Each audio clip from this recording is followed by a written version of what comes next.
Add Donald Trump as an interest to stay up to date on the latest Donald Trump news, video, and analysis from ABC News.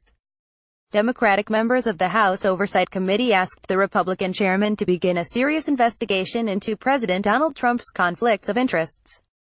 They also sought a subpoena of the Trump Organization to produce documents that were requested months ago.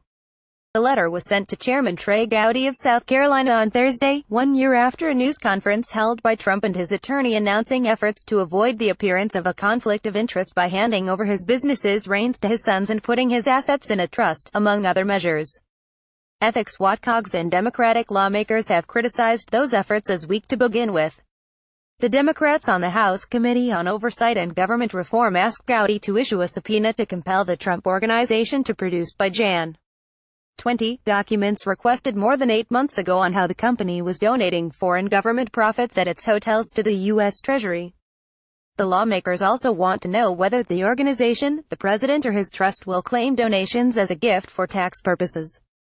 Over the past year, President Trump and his attorneys have stalled virtually any credible oversight, and unfortunately our committee has done nothing to push back on these efforts. Press for answers to these questions, or obtain documents that would assist our efforts to carry out our duties under the Constitution to act as an independent check on the President and the executive branch, the letter states.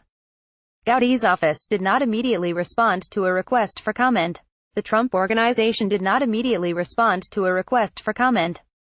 A Trump Hotels spokesman said the company wouldn't be providing details on foreign government donations until next month and said it is finishing up its annual financial reporting.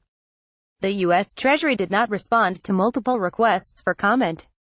The Trump Organization produced, in response to last April's bipartisan request, a glossy, 8-page pamphlet that notes hotels do not attempt to identify customers representing foreign interests, including governments, unless the individuals specifically do so themselves.